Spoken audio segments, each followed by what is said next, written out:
Hey everyone, REUPLOAD here, and welcome back to Doki Tainted Love. So previously, I gave my heart to Monika in a move that probably surprised absolutely no one. Well, so we gave it to Koto, and then we gave it to Monika, and we kind of got a bad result from that.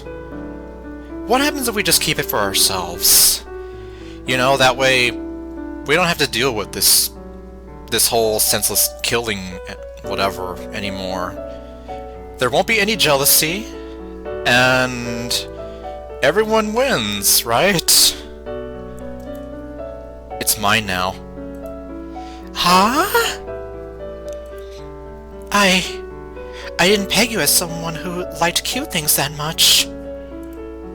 Don't make fun of me. That's quite the surprise, I'll admit. Well then, you better make sure you take care of that bunny, Daniel. Otherwise, I might just have to go ahead and tell Natsuki about this. Well, it's fine with me. You're free to like whatever you want, after all. This is the way. This is the way. I don't want there to be any competition or malice between the two of them. Because I have a feeling that if there is any malice between the two of them, it'll end up with people dying. I want to continue to enjoy these summer days happily and carefree. We can all be great friends forever. I won't give it to either of them. If anything, maybe I can give it to Sayori and hope Monika never catches on. She really loves bunnies. Until then, I'll keep it for myself, no matter the consequences or costs. Whatever it takes.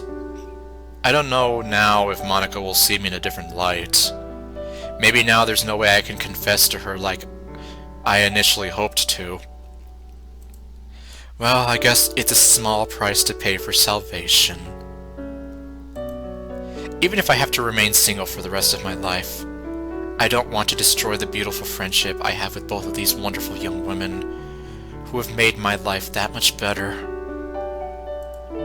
The good and the bad times, we'll go through them all. We'll sing Cascada. We'll help each other rise when either of us falls. Because, okay, yeah, there's not gonna be every time we touch or whatever. Well, in this.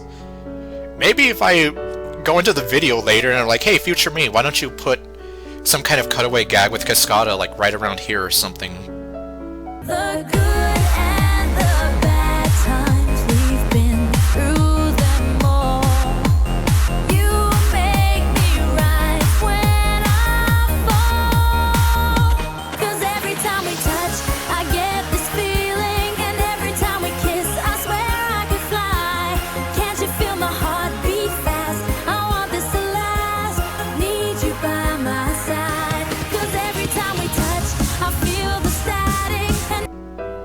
I mean, yeah, otherwise there will be none of that.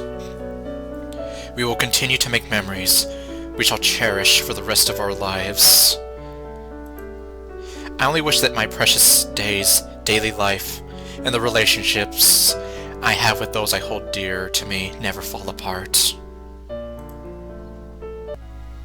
And we're home. The girls were quiet the entire time after we left the arcade.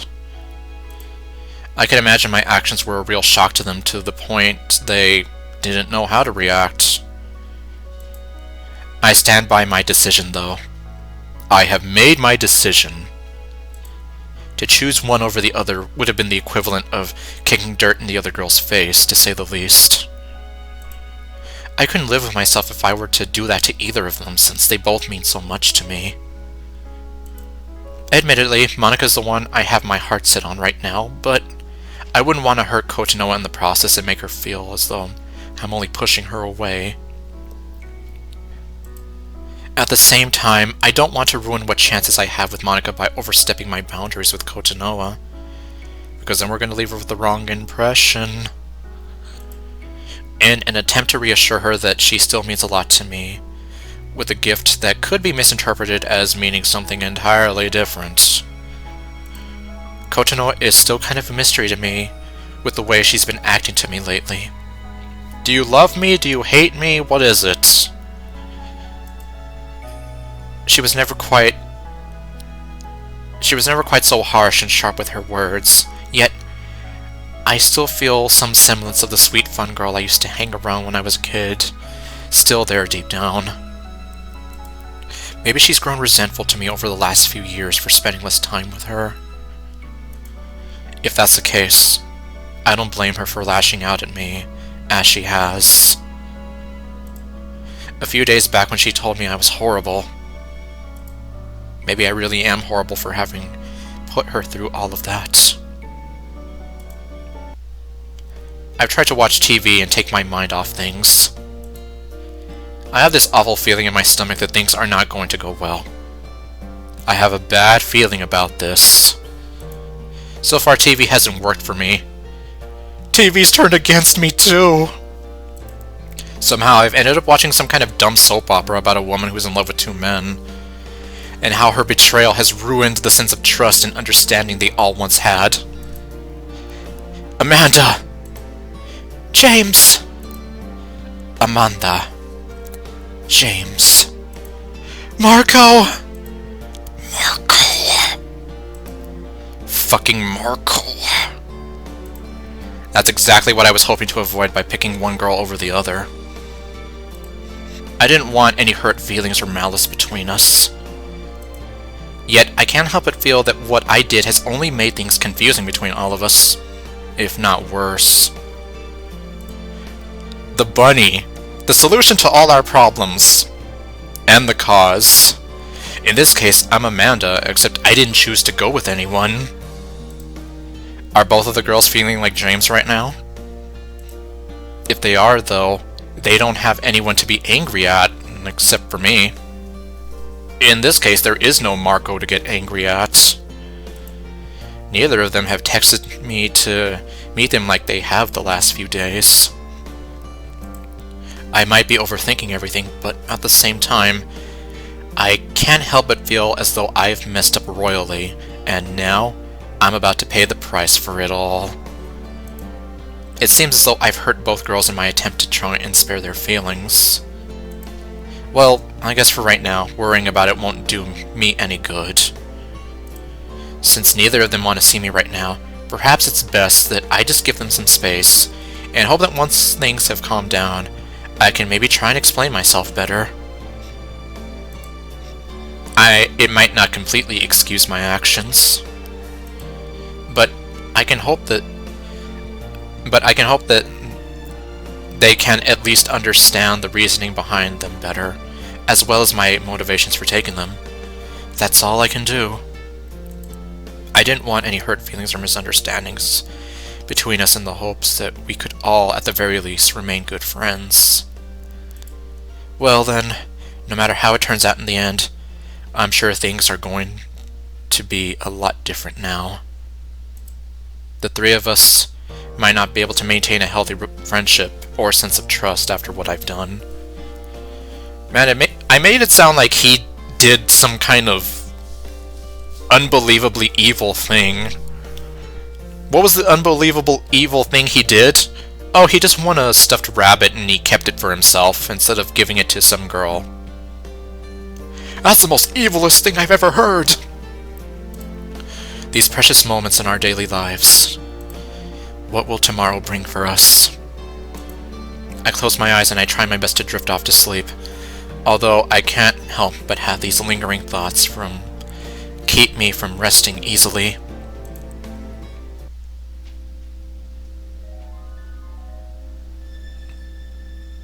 You texted me pretty late, Koto. But I came here as fast as I could. What's the matter? Is there something wrong? Sorry for texting you so late out of the blue like this. And thanks for coming. Oh, Koto, it's no problem at all. What's up? See, the thing is... I can't believe I'm going to do this, but I have to. So now, Kotonoha's like, I'm not playing around anymore, I'm not even gonna Instead of texting her, she's like, "Nuh-uh, you come here to see me." I know what you said before, but I can't live with myself if I don't at least try to fight for my right to court Daniel. The truth is, I love Daniel too. I see. So that's how it is. There's a pause before I see that Monika speaks up again. And? That's all you have to say to this? What? Is that all you have to say? Did you already forget about the conversation we had a while back? You even said that you would cheer me on. More importantly, you never mentioned anything about having feelings for him yourself. So that's how it's going to be, is it? I'm not giving up that easily. I may not know why he kept the bunny for himself, but I intend to find out soon enough and confess my love to him, as I intended to get to the bottom of this as soon as I can. Or, as I intend... Yeah, okay, I put a lot of intend. As I intend to get to the bottom of this as soon as I can. I know what I said, but are you listening to me? I love Daniel! Sorry, Koto, but you missed out. Tough luck, but he will be mine, and I'm sure we will be more than just good friends once we both go home together. I see how it is. Well then, take your shot. Just know that at the end of the day, I will be the one to come out victorious. Keep telling yourself that, honey. You keep living in that sad reality of yours. Meanwhile, I'm going to take my rightful place in his heart, and we are both going to live together, happily, as long as we both shall live. Let's see for how long that is. There's no reasoning or even talking to her right now. That stuck-up bitch. She planned this from the beginning all along. No one makes a fool out of me and gets away with it. Mark my words, but I will see to it that his heart belongs to me.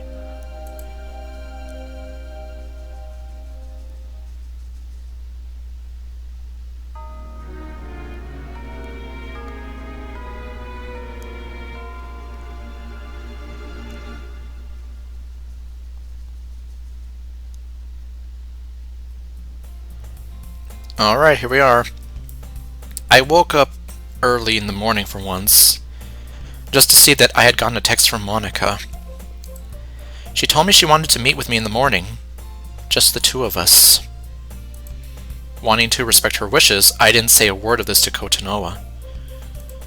Maybe this will be my chance to patch things up with her, assuming she's angry or confused. I can maybe use this chance to explain how I felt about her in the hopes she might understand and possibly might even feel the same way. I couldn't go and choose Monika like that in front of Kotonoha, but maybe now that we can meet like this, I might have my chance. I've decided to make breakfast while waiting for her. Well, I say make, but I'm just getting some cereal for myself. I was never much of a morning person, so cereal was my go-to breakfast every morning. I don't really get to start as I hear the doorbell ring. I can only guess Monika's here as bright and early as she promised she would be. I take a deep breath and try to psych myself out. I then go over and gently open the door for her. And we are with Monika now. I have to admit, but I was taken aback by Daniel's actions from last night, but I'm sure he has his reasons. Maybe he really does have a secret love of cute things. After all, there was a time when boys liked playing with My Little Pony toys, right? We don't do that here. He is a sensitive guy at heart, so maybe I shouldn't be too surprised. Yet deep down, I feel like there was something off about his actions. As though there was something he wasn't quite telling me. I'm sure I'm just overthinking everything, but this is my chance to get to the bottom of it all. I texted him to set up a time to meet with him in the hopes of doing just that. Kotonoha hopefully won't be here to throw things off. This has to be just between the two of us. After all, he's the one I want to be with, and I don't want there to be any secrets between us. Daniel opens the door gently for me and invites me to come on inside. To my relief, Kotonoha is nowhere in sight. Excellent. I smile warmly at him, delighted to see him up and about so early, and step inside the house where he directs me to the kitchen. It's a pleasant surprise to see you up and about so early, Daniel. I hope I didn't force you out of bed or anything. No, not at all. I actually ended up going to bed kind of early, so it all just sort of worked out in the end. Getting that text from you so early was a pleasant surprise to start off my day. I'm glad to hear that. Anyway, I just wanted to talk to you a bit about last night. I had a feeling you wanted to. I guess that was kind of bizarre, wasn't it? Well, no. I mean, it's kind of like Kotonoha said, you're free to like whatever you like. After all, wasn't there that movement where there were guys who watched and collected My Little Pony? Yes, but let's not talk about that here, because we don't do that here. Oh, sorry. You get what I'm trying to say, right? Absolutely. We just don't talk about that here. Although that's really only part of the truth here. I'm not entirely sure how to explain things, or even where to start now that I think about it. Well, take your time. After all, I want to make sure we're open and honest with each other, and we have a mutual understanding. That's what I want too, so I want to make sure I tell you everything as best as I can. I'm relieved to see that we both want the same... I'm relieved to see that we both want the same thing. I think, yeah, same thing. Maybe this might be my chance to openly confess to him about how I truly feel about him. I might get to finally know how he feels about me as well. Well, I just have to say that for the longest time, I admired you from afar for so long as many of the guys in our school did. I figured I would never have a chance with you because you were so out of my league and like this angel too good to be true. You were this kind, lovely, beautiful girl who I never thought would ever notice me, but then you did. I was even more shocked when I realized we met before and that you actually remembered me after all these years. So I guess right now you're kind of seeing like it's an amalgamation of... Well, for the most part it's sort of playing into Kotonoha's ending a little bit, except of course she didn't just drag him all the way to the bedroom, and he's actually confessing to her first without her kind of prompting him. I knew it. It was fate that brought us back together after all these years. There was no way that it would have been for nothing. Daniel! I never thought to myself as even remotely interesting as a person. Or I never thought of myself as remotely interesting. I never even thought you'd look my way, even when I joined the literature club. You might say it was a fool's dream to even think you'd want to be friends with me, let alone have feelings for me. Well then, Daniel, prepare to have that fool's dream become a reality. Or become reality. The day we first met at the park, I was too shy to talk to you, and then, well, when you noticed me, I just froze up and I ran away. How silly was I back then? Lo and behold, we would finally meet again in high school, and fate would have us meet again when Sayori brought you to my literature club. It felt like I had another chance to finally talk to you, that cute boy who made my heart beat so fast and made me feel funny inside. Now, a man who has grown to be so handsome and wonderful. Monika? So then... His eyes are full of tears right now, as are mine. We're both visibly trembling from our confessions to one another. I give him a nod. That's right, Daniel. I want to be with you, and only you from now on. I was hoping that you were just as enchanted with me as I was with you. Sound familiar? It's like poetry.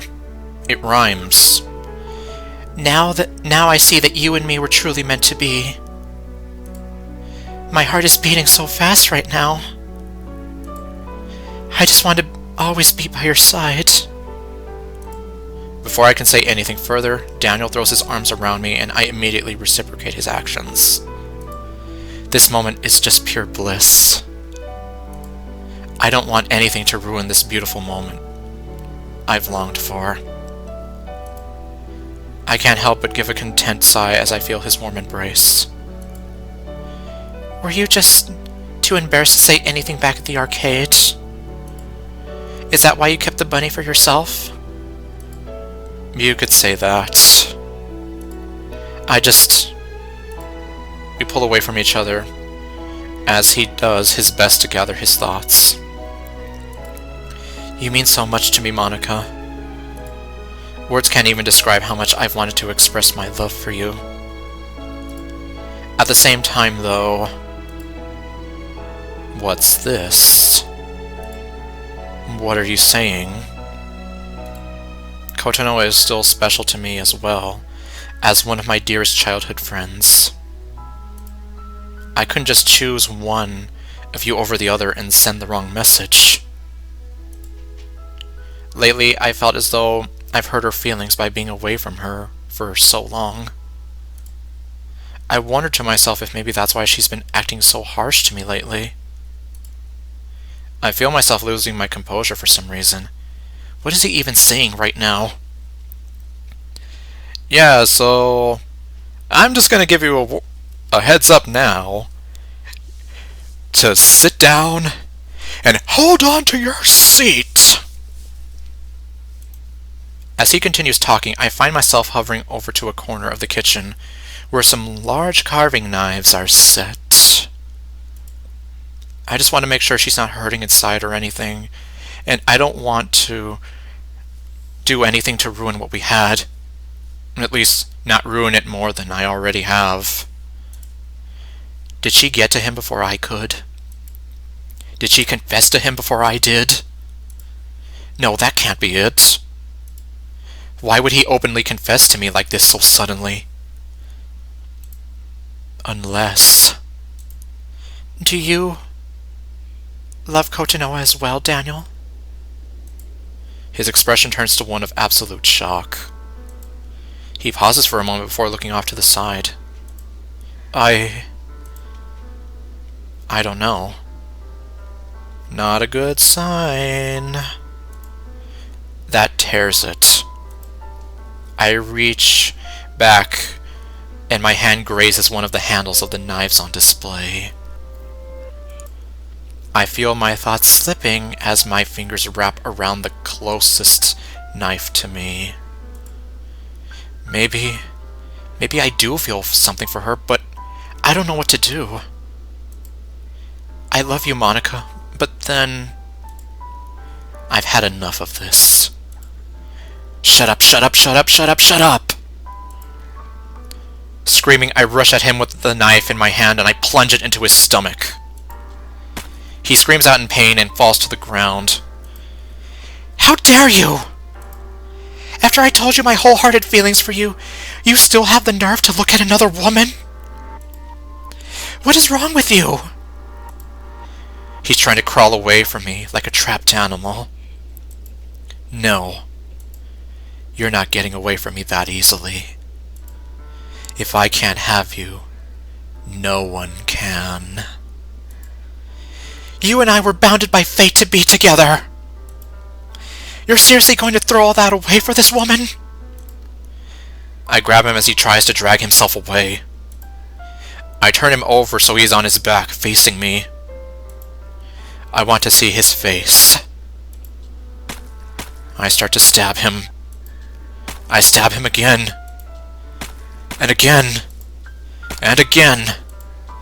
I stab him in the stomach again. I stab him in the shoulders. I stab him in the heart. That's the kind of pain I'm feeling right now. How does it feel to be stabbed through the heart? How does that feel, Daniel? Or, how does that feel, Daniel? To get stabbed through the heart after confessing to the one you love. How you feel about them. All he can do is cough and gasp as he looks up at me. He reaches his hand up to me, touching my face. Are these tears running down my cheeks? He wipes away the tears as he gives one last breath. His arm falls to the ground and his head turns away from me. I watch as the light literally leaves his eyes. What have I done? No! Clutching the knife in my hand, I run out of the house. And, well, I'm just gonna say that in the original script, I did not have it so that she got her dress all bloody. I was thinking... Well, I was kind of wondering about that, so... Yeah, unfortunately, now she's literally painted herself into a corner here. I can't bear to look at his sad face anymore. Even to the end, he was still worried about my happiness. What have I done? I just killed the man I loved like an animal for slaughter.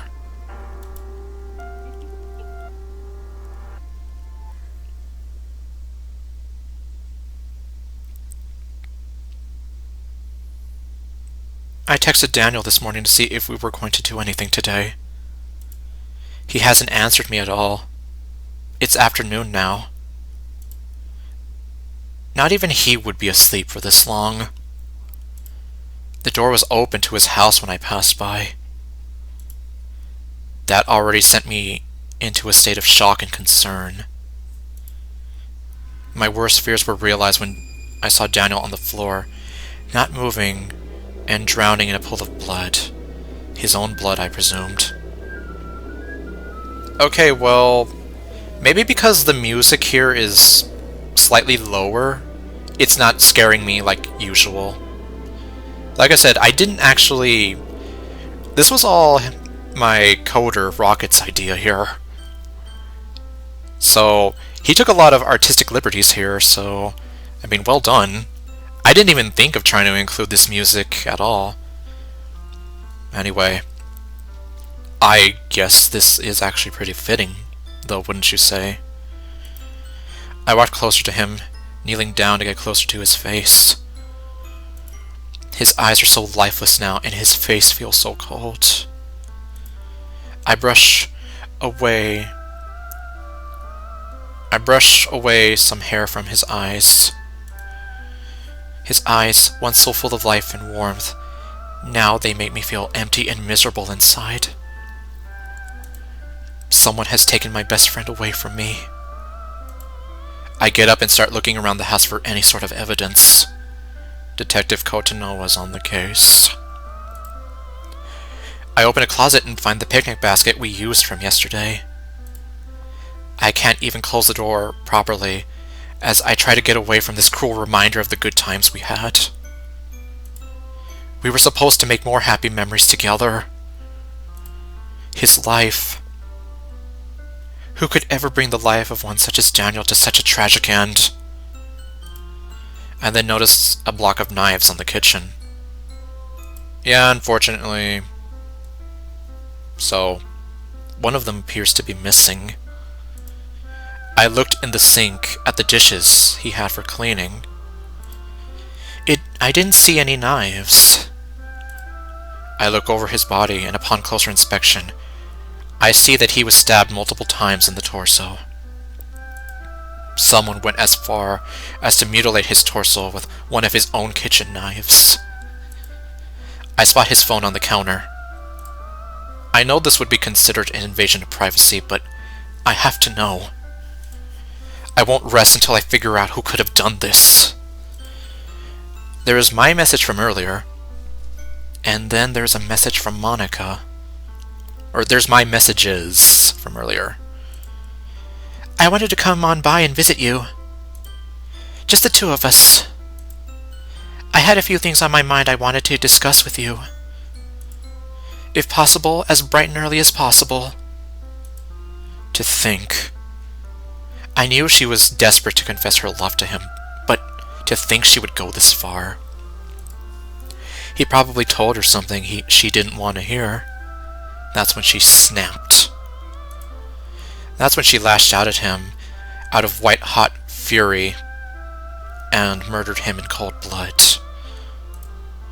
I take his phone in my hand, holding it tightly. I kneel back down again, looking at the horrible sight in front of me once more. I place a gentle kiss on Daniel's forehead before I get up again. I head outside to the backyard.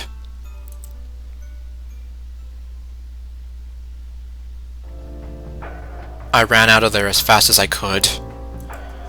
I kept the knife I used concealed as best as I could.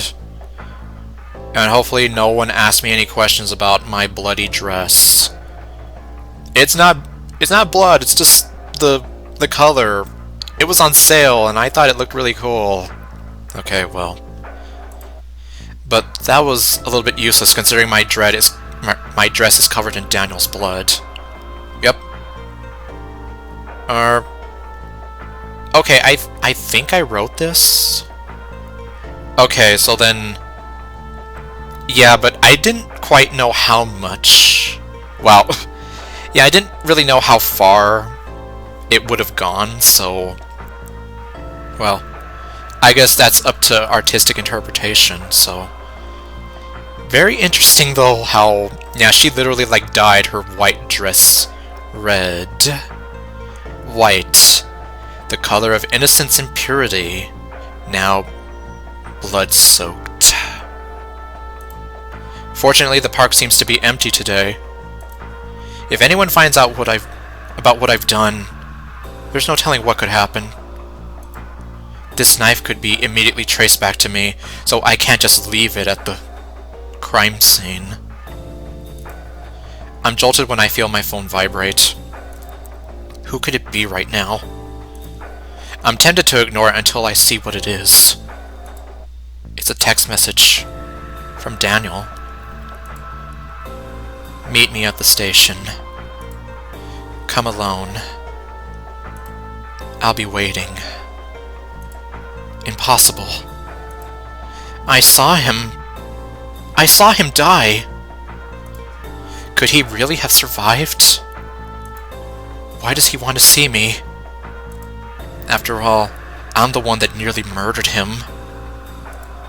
I bet I'm the last person he wants to see right now. Maybe. Could he have forgiven me? No matter the case, it's best I go to see him.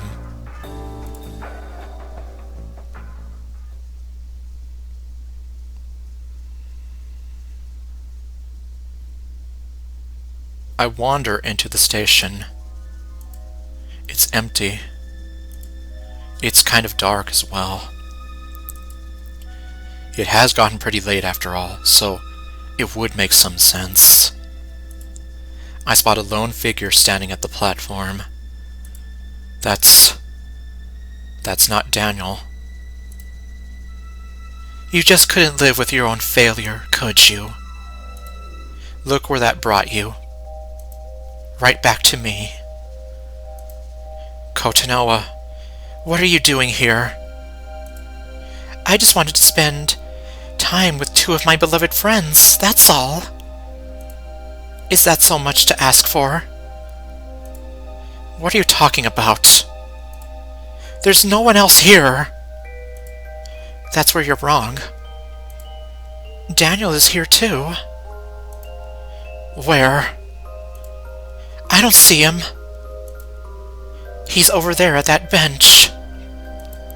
She points over to a bench in the corner. I still don't see anyone there. The only thing I see is the picnic basket we used for our picnic from before. I already feel tears welling in my eyes as I remember how much fun we had that day. How much fun I had with him before. Go on. He's been dying to talk to you. And, well, I have to say it one more time, but well done with these sprites here. For Kotonoha and Monika. She's clearly lost her mind. She is more than likely aware of what happened to him if she has the picnic basket. She had to have seen him. Maybe that's why she's acting like this. Just the sight of him was enough to completely shatter her mind. I decided to humor her as I walk up to the basket. I open the basket and I immediately regret looking inside. I look away out of sheer horror and disgusted and throw up. After I'm done, I hear footsteps. Her footsteps. I won't let you get away with this, Monika. I know what you've done. It's clear that he didn't love you wholeheartedly after all. You just couldn't handle rejection, could you? What does it matter to you, though? It's clearly your world. Your reality. We're all just living in it, right? You're a psychotic bitch! Or, let me see if I can do that better. You're a psychotic bitch! You're a murderer. I think that's far worse. It's your fault this happened anyway. Huh? My fault, you say? How do you figure that? If it weren't for you being here, he would have loved me. So I was right. He didn't love you. He loved me instead. No! He said he loved both of us. It doesn't matter. At the end of the day, you couldn't handle playing second fiddle to anyone else if it meant having to share him. Whether or not he fully or partially loved me, the fact remains he went off the deep end and decided to cut his life short. Are you aware of the magnitude of the consequences that await you, Are you aware of the magnitude of the consequences that await you, Monika? Aside from the fact that Sayori is going to be absolutely heartbroken, knowing Daniel won't be coming home, you are going to suffer dearly. In short, your life is now over and moot. Only if someone finds out. Oh. Is that a challenge I'm sensing? I brandished the knife, the weapon I used to murder the man I loved, out of rage and jealousy. Did you really just pull out a knife on me, Monika? I bet you were hoping to end this quick and easily. I should warn you, though, I don't go down easily without a fight. I'm frozen in place as I watch Kotonoha pull out a saw that was right next to the picnic basket. She points it right at me.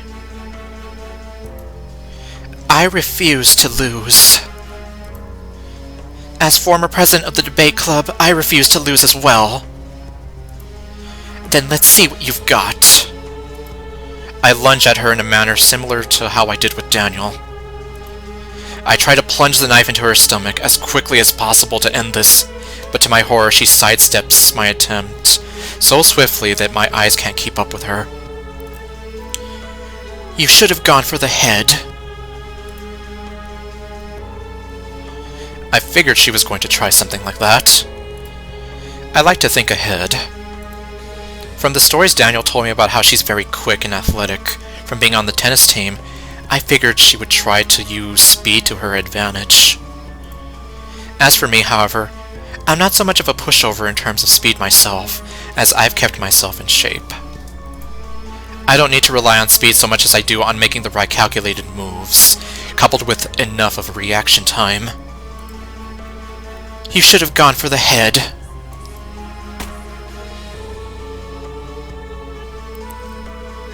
She's left herself wide open. She barely had time to know what was happening.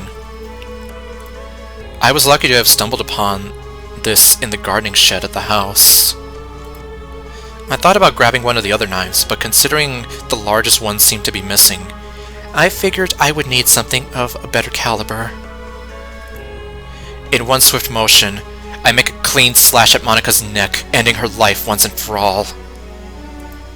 She stumbled and collapsed almost immediately. I step over her body and take one last look at her before kicking her over the edge of the platform. Pathetic. I walk over to the picnic basket to get Daniel so we can leave this dreadful place. Not before I take one last look to make sure Monika is not getting back up. She wasn't. She landed on the tracks as well. Perfect. I spot something glint in the corner of my eye, and sure enough, it's the knife she dropped. I kick that over the edge as well to have it land right beside her left leg. Come on now, Daniel. Let's go back home. I'll make sure I take good care of you. I love you so much after all.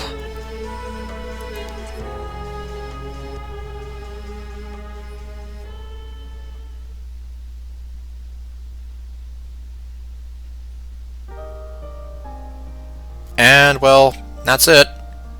That's literally the true end to Tainted Love. So in the end, Kotonoha wins. Just as MC kind of hinted at that on day 1. That no matter what, she pretty much always wins. Well, except for when you choose her ending, but... So... I can already probably feel as though some people are not going to like the fact that it didn't have a happy ending. And, well, I technically did write a happy ending, but... Well, it just hasn't been made yet, because... Considering the theme that this is tainted love, obviously tainted with murder, I didn't think a happy ending would really make sense thematically in the grand scheme of things.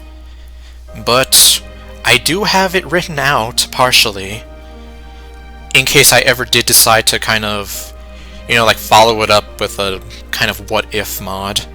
Kind of a companion piece, companion piece to Carpe Diem, where that one was like a date with Monika and confessing, or well, kind of reaffirming your love for each other. This one would have been actually dedicated to Kotonoha. So, yeah, kind of like an unintentional rival and companion piece to Carpe Diem. But I don't know. I can't really say for sure when and if that one will get made. For now, though, yeah, so... what was I gonna say? So... Pretty much the big inspirations from this, and if it wasn't kind of obvious by the music, would be Yonderella and School Days. So... And plus, I mean, that third ending, I wasn't even going to write. I was actually going to stop it at where he was like, I guess I'm just going to be single for the rest of my life, but that's okay.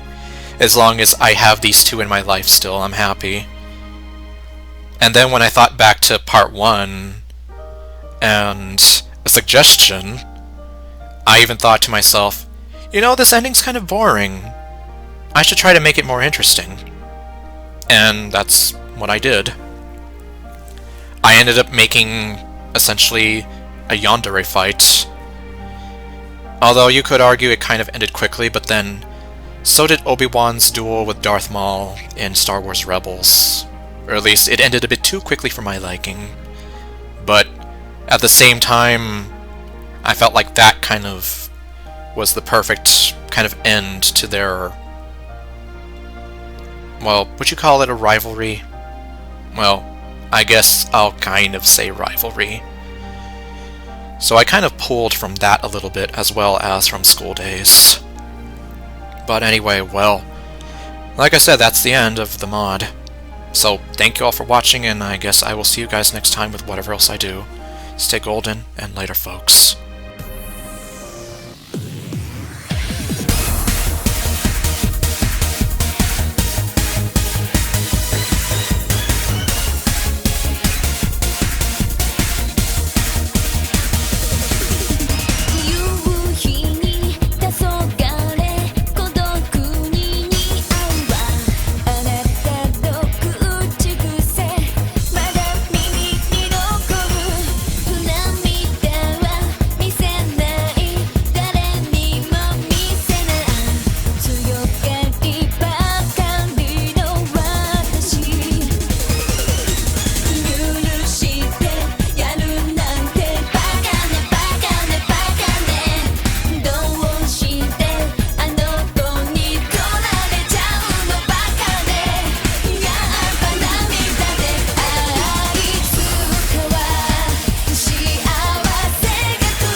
幸